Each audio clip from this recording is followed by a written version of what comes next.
যে খুবই হচ্ছে এটা ফ্যামিলি ফ্রেন্ডলি একটা মুভি, সবাই মিলে একসাথে বসে দেখা যায়, সব বয়সী মানুষ একসাথে দেখা যায়। এক টাইপের সিনেমা সবসময় যে মানুষ পছন্দ করবে এটাও তো না।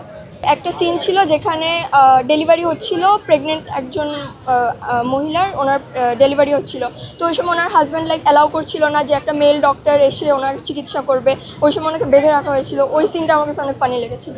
আমি হচ্ছে মমতা এক্সপ্রেস দেখতে এসেছি, কারণ আমার মনে হয় এটা হচ্ছে খুবই ফ্যামিলি ফ্রেন্ড একটা মুভি, যেটা হচ্ছে আমরা সবাই মিলে একসাথে দেখতে পারবো। তো এই জন্যই হচ্ছে এটা দেখতে আসা। এখানে হচ্ছে একটা বিষয় হচ্ছে হুমায়ুন আহমেদ আমার ফেভারিট রাইটার, তো ওনার মুভি বের হবে আর দেখতে আসবো না, এটা আসলে হয় না। তো এর জন্যই হচ্ছে দেখতে আসা, যে খুবই হচ্ছে এটা ফ্যামিলি ফ্রেন্ডলি একটা মুভি, সবাই মিলে একসাথে বসে দেখা যায়, সব বয়সী মানুষ একসাথে দেখা যায়। তো যেহেতু ওটা ভালো লাগলো, তো আমার মনে হয় এটা ওর জন্য আমার আসলে হাই হোপটা খুব হাই, তো এর জন্যই হচ্ছে আসা।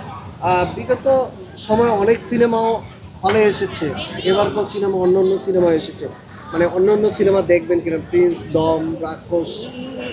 আপাতত পার্সোনালি হচ্ছে আমি ওই ধরনের সিনেমা থেকে এই ধরনের সিনেমাই হচ্ছে বেশি প্রেফার করি, সো এর জন্য এটাই দেখতে আসা। 72 ঘন্টা ময়েশ্চার লক সমৃদ্ধ লিলি বডি ওয়াশ, শিয়া বাটারের গুডনেস স্কিন রিপেয়ার করে রাখে সফট ও গ্লোয়িং। আসলে প্রিন্স, দম, প্রেসার কুকার ওগুলোর থেকে এটার আগ্রহটা বেশি আমার কাছে যেটা মনে হচ্ছে। কারণ প্রিন্স যে মুভিটা যেরকম অ্যাকশন থ্রিলার এইসব টাইপের মুভি বাংলাদেশে গত বছর কিংবা এর আগের বছর অনেক হয়েছে, ঠিক আছে। কিন্তু এই যে গত বছর থেকে ওই ঘুরে ফিরে আবার একটা কথা, উৎসবের মতো যে একটা ফ্যামিলি ওরিয়েন্টেড যে বিষয়টা, যেটা আমরা হয়তো বা বাবা চাচাদের কাছে শুনেছি, তারা একসাথে সবাই মিলে দল বেঁধে মুভি দেখতে যেত, যে একটা ফ্যামিলি ওরিয়েন্টেড মুভি। এই মুভিগুলো এখন যেহেতু কম, এই কারণে হয়তো বা আমার মনে হচ্ছে যে এটার উপর মানুষের আগ্রহটা একটু বেশি। এক টাইপের সিনেমা সবসময় যে মানুষ পছন্দ করবে এটাও তো না। ডিফারেন্ট টাইপের ডিফারেন্ট জনরার মানুষ দেখবে, এটা মানে আমার কাছে পজিটিভ না। আমার অনুভূতি অসাধারণ। আমার মুভিটা অনেক অনেক অনেক পছন্দ হয়েছে, অ্যান্ড আমার সবার অ্যাক্টিং অনেক ভালো লেগেছে। আমার সবচেয়ে বেশি ভালো লেগেছে ডাক্তার সাহেবের অ্যাক্টিং, এরপরে আমি বলবো টিচার সাহেবের অ্যাক্টিং আমার অনেক ভালো লেগেছে।